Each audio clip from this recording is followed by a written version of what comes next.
आपने यह एक बहुत बड़ा अभियान चला रखा है।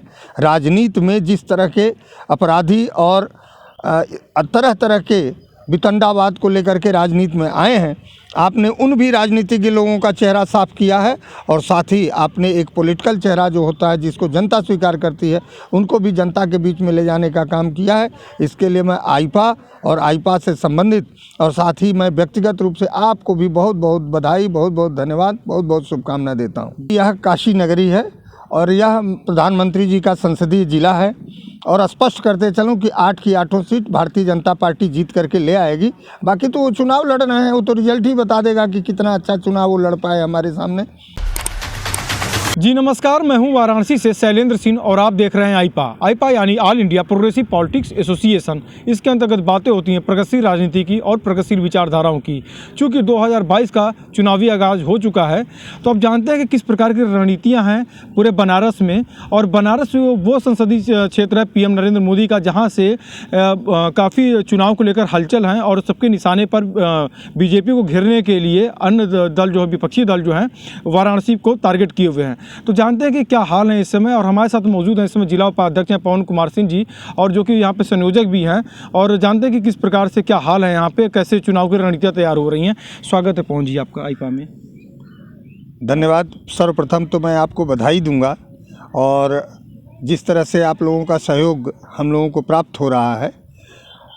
आपने अभी चर्चा किया कि किस तरह की चुनावी रणनीति चल रही है, तो हम तो विकास को मुद्दा बना करके भारतीय जनता पार्टी 384 विधानसभा पिंडरा का चुनाव लड़ रही है। साथ ही मैं आपको बता दूं कि 2017 में जब हम चुनाव जीत करके आए थे, तब भी हमने एक नारा दिया था कि इस पिंडरा को एक विकसित विधानसभा के रूप में डेवलप करेंगे, और विगत 5 वर्षों में 1250 करोड़ की परियोजना ले आकर के अपने विधानसभा में हमने एक नया कीर्तिमान स्थापित किया है। हमारे यशस्वी विधायक, प्रदेश के यशस्वी मुख्यमंत्री और देश के यशस्वी प्रधानमंत्री के कहीं न कहीं सोच का नतीजा है आज का विकसित विधानसभा पिंडरा जी। अच्छा, अब देखिए साथ ही बात की जाए तो ये अगर बातें की जाए यहाँ पे बनारस की, बनारस एक बहुत महत्वपूर्ण स्थान है। एक धार्मिक क्षेत्र की अगर देखा जाए तो देवों के देव महादेव की नगरी है, भगवान शिव विराजमान है यहाँ पे। काशी विश्वनाथ कॉरिडोर जो एक हिंदू आस्था का केंद्र बिंदु है, भगवान शिव के जितने भी आराध्य हैं, मतलब जो भी लोग हैं यहाँ पे, वो मानने वाले जो शिव का हिंदू धर्म में, वो बहुत आस्था रखते हैं। विश्वनाथ कॉरिडोर का क्या प्रभाव रहेगा ऑटो पर?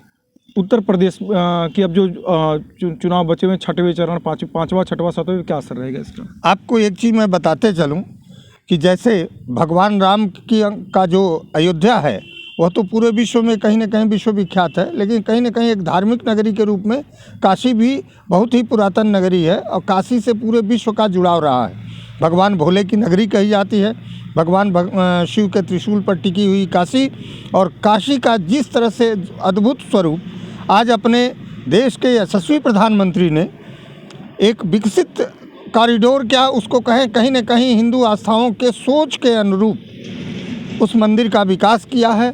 और आज उसी का नतीजा है कि मैं आपको बताते चलूं कि लगभग प्रत्येक दिन 1 लाख से अधिक श्रद्धालु दर्शन करते हैं, जिसका डेटा भी आपके पास, सरकार के पास उपलब्ध है। देखिए, विपक्ष की तरफ से आरोप भी है। आरोप है कि जब कोई बेहतर काम होते हैं, जब अच्छाइयाँ जब जुड़ाई जाती है, तो उसके साथ साथ कुछ कमियां भी जुड़ाई जाती है। विपक्ष का भी आरोप है यहाँ पे कि काशी विश्वनाथ कॉरिडोर का जो डेवलप किया गया है, वो एक तरीके से माल का रूप दिया गया है। माल का मतलब कि यहाँ पे केवल शॉपिंग मॉल जो है उस टाइप का रूप दिया गया है वहाँ पे। ये विपक्ष की तरफ से अभी आरोप लगते आए हैं, और उसके बाद दुकानदार जो थे वहाँ पर, उनको न्याय नहीं मिल पा रहा है। क्या कहेंगे इसमें? नहीं, मैं आपको स्पष्ट बताते चलूँ कि जिस समय काशी विश्वनाथ कॉरिडोर को डेवलप करने के लिए अगल बगल की दुकानदारों को हटाया गया, उस समय कहीं न कहीं उनके साथ यह भी कमिटमेंट पूरा किया गया कि आने वाले समय में जब उसका डेवलपमेंट हो जाएगा, तो वहाँ जो भी दुकानें दी जाएंगी, वो कहीं न कहीं उसमें प्रथम प्राथमिकता के आधार पर हम दुकानदारों को स्थान देंगे। उसके पश्चात ही किसी अन्य लोगों को उसमें शामिल करेंगे। और मैं आपको बताते चलूँ कि आने वाले 2-3 महीनों में इस तरह की प्रक्रिया शुरू हो जाएगी। जो अभी आपने बताया कि माल के रूप में उसको डेवलप किया गया है, ये तो अपनी अपनी श्रद्धा की बात है।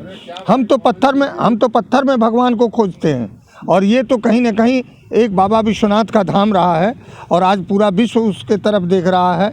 किसी एक आदमी के कहने ना कहने से उस पर कोई फर्क नहीं पड़ता। बाकी उनकी भाई सोच है, इसके लिए भगवान भोलेनाथ उनको सद्बुद्धि प्रदान करें ताकि वो भी आगे चल करके इस तरह की चीज़ों से अपने को थोड़ा दूर रखें। और भगवान में श्रद्धा तो पूरे देश के लोग रखते हैं, हमारी भी श्रद्धा है, उनको भी भगवान सद्बुद्धि दें, मैं इतना ही कह सकता हूँ। जिले का कार्यभार आपके पास है, जिम्मेदारियां हैं जिले की, और यहाँ की बातें की जाए, जनपद की जो बातें की जाए, तो यहाँ पे अगर देखा जाए तो समाजवादी पार्टी के पक्ष में जो सूचनाएं जो आई हैं, ममता बनर्जी भी आ रही हैं यहाँ पे प्रचार प्रसार करने के लिए। इसके साथ साथ यहाँ पे दिग्गजों का जो पूरा जमावड़ा लगेगा अंतिम चरण में, चूँकि 7वें चरण में चुनाव है तो दिग्गजों का जमावड़ा लगेगा। तो कितना वो चैलेंजिंग समझते हैं? पिछली बार जो यहाँ पे भगवा में हो चुकी थी, 8 की 8 सीट एनडीए के खाते में थी, तो कितना चैलेंज है और कितना कठिन?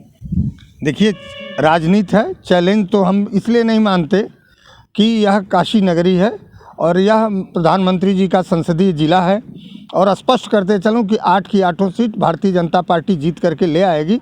बाकी तो वो चुनाव लड़ना है, वो तो रिजल्ट ही बता देगा कि कितना अच्छा चुनाव वो लड़ पाए हमारे सामने।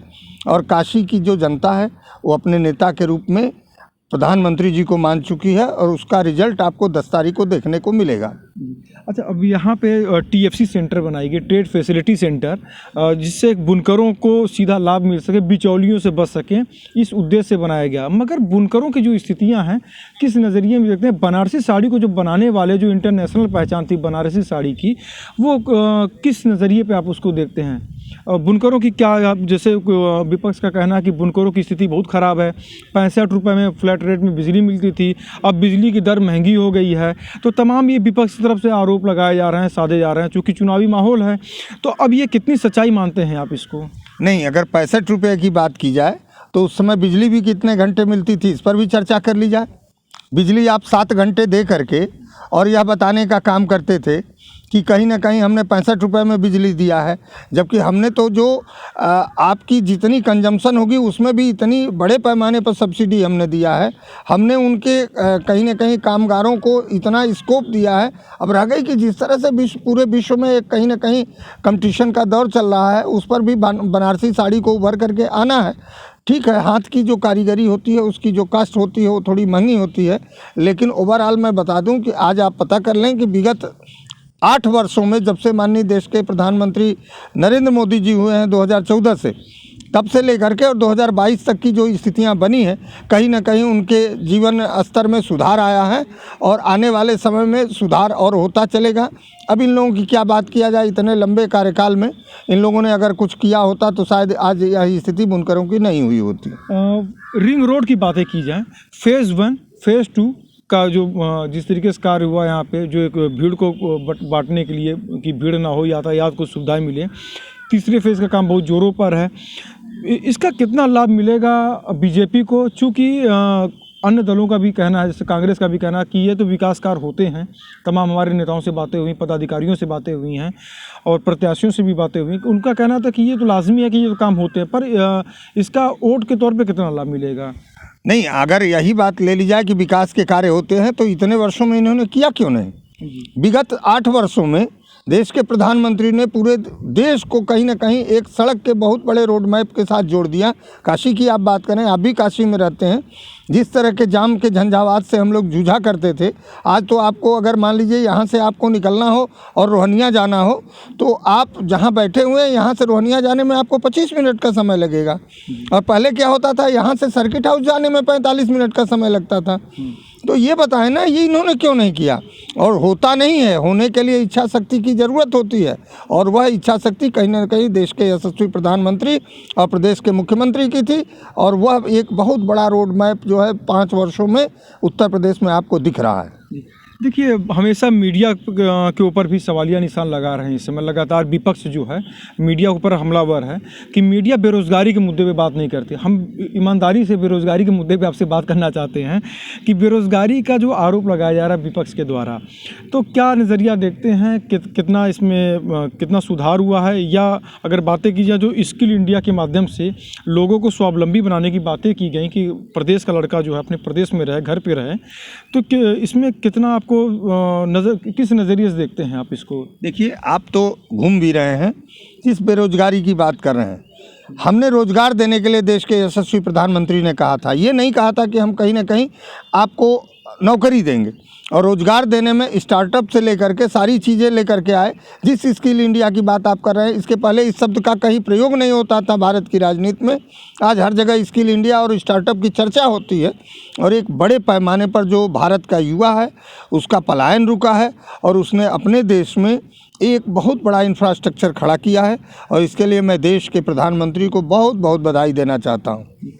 बनारस के जो डेवलप की बातें की जाएं, ये महत्वपूर्ण सवाल है आपसे कि बनारस के डेवलप का कितना लाभ मिलेगा पूरे यहाँ पे अंतिम फेज़ में, छठवें और सातवें पर। इससे पहले भी हमने ये प्रश्न पूछा था, मगर ये मतलब कि बनारस मॉडल की बातें की जाएं तो कितना लाभ मिलेगा बीजेपी को और विपक्ष इसको किस तरीके से घेरेगा, इस मॉडल को कैसे रोकेगा? आपको मैं आपके चैनल के माध्यम से भी बताना चाहूँगा कि बनारस की बात छोड़े, पूरा पूर्वांचल और पूरा उत्तर प्रदेश आज बनारस मॉडल की चर्चा करता है और देश के प्रधानमंत्री और प्रदेश के मुख्यमंत्री के इस प्रयास की सराहना भी करता है। और छठवां और सातवां चरण आपको सीधे सीधे स्वीप करता हुआ दिखेगा और उत्तर प्रदेश में जो टारगेट कहीं ना कहीं भारतीय जनता पार्टी ने तय किया है, हमारे प्रदेश के नेतृत्व ने तय किया है 300 के पार, तो आप 10 तारीख को देखिएगा किस तरह से भारतीय जनता पार्टी की सीटें निकल के आती हैं और इस तरह के जो छद्म राजनीति करने वाले लोग हैं उनका कहीं ना कहीं समापन हो जाएगा। एक अंतिम सवाल चलते चलते जो है विपक्ष का जो है, खासकर समाजवादी पार्टी के मुखिया की बात की जाए, सुप्रीमो की बात की जाए, अखिलेश जी की जो है, वो भी एक चैनल में बैठे तो नाराज़ हो गए बाहुबली शब्द को लेकर। उनका कहना था कि जो एक जाति विशेष के लोग जो हैं वो सेफ हैं, बाकी जो है जाति के लोग जो वो उनके साथ अत्याचार हो रहा है, उसमें ब्राह्मणों के साथ जैसे जो है मुस्लिम के साथ जो है बुलडोजर उनके ऊपर चल रहे हैं और जो ठाकुर बिरादरी जो है वो केवल सेफ है सब बीजेपी में। क्या कहेंगे सर? जो नहीं, देखिए, ये तो कहीं ना कहीं भारतीय जनता पार्टी की सोच भी कभी जाति को लेकर के नहीं रही और मैं स्पष्ट कर दूं कि भारतीय जनता पार्टी के सरकार में हर वह आदमी सुरक्षित है जो देश के संविधान और देश के संवैधानिक ढांचे का सम्मान करता है। ऐसे किसी आदमी के लिए कोई जगह भारतीय जनता पार्टी के सरकार में नहीं है जो इस संविधान के ऊपर जाकर के अपनी सोच को लागू करना चाहता है। और चाहे आप योगी जी को बुलडोज़र बाबा कह लें, चाहे जो भी कह लें, उन्होंने बड़े से बड़े अपराधियों को या तो सीधे सीधे जेल भेजने का काम किया या अगर उन्होंने कानून को चैलेंज किया तो उनको उसका हश्र भुगतना पड़ा और उसका नतीजा है आज उत्तर प्रदेश और पूर्वांचल के जितने भी दुर्दांत अपराधी हैं वो जेल के अंदर हैं और या तो उनका पुलिस ने इनकाउंटर कर दिया है। एक अंतिम सवाल और आपसे लेंगे, बहुत लाजमी है ये सवाल आपसे लेना। शहर दक्षिणी की जो सीट है, शहर दक्षिणी में लगातार श्यामदेव राय चौधरी रिपीट करते चले गए। उसके बाद नीलकंठ तिवारी जी 2017 में, 2022 में फिर से उनको टिकट मिलता है। समाजवादी पार्टी की पूरी तैयारी किसी तरीके से इस सीट का जो है जो तिलिस्म जो है बीजेपी का, उसको तोड़ना चाहती हैं। क्या वो तोड़ने में कामयाब होंगे? देखिए, वो तिलिस्म नहीं है। भारतीय जनता पार्टी ने कार्यकर्ता के रूप में श्यामदेव राय चौधरी को दिया तो उसी के कहीं ना कहीं दूसरे कार्यकर्ता के रूप में नीलकंठ तिवारी जी को दिया। नीलकंठ तिवारी जी हम लोगों के साथ, जब मैं भी भारतीय जनता युवा मोर्चा का महामंत्री था उस समय वो महानगर के अध्यक्ष हुआ करते थे और नीलकंठ तिवारी कार्यकर्ता है, नीलकंठ तिवारी नेता नहीं है। और नीलकंठ तिवारी ने 5 साल मंत्री रहते हुए कभी भी कोई ऐसी चीज़ लेकर के नहीं आए, किसी तरह के आरोप और उसमें नहीं फंसे, भ्रष्टाचार का कोई आरोप नहीं है।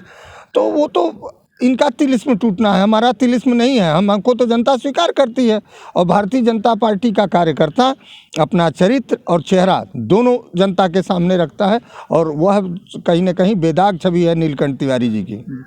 आईपा चैनल की हमारी मुहिम रहती है, आईपा की जो मुहिम है, हम लोग उत्तर प्रदेश, उत्तराखंड, पंजाब में हमारे रिपोर्टर्स, जो चैनल्स के जो रिपोर्टर्स हैं, हर जगह पहुँचते हैं और वरिष्ठ पत्रकार और उसके साथ साथ राजनेताओं के पास और वरिष्ठ अधिवक्ताओं के पास पहुँचते हैं और राय लेते हैं और जनता जनार्दन तक पूरी बातों को ईमानदारी से पहुंचाते हैं। आईपा की मुहिम को क्या कहेंगे आप? नहीं, आपने यह एक बहुत बड़ा अभियान चला रखा है।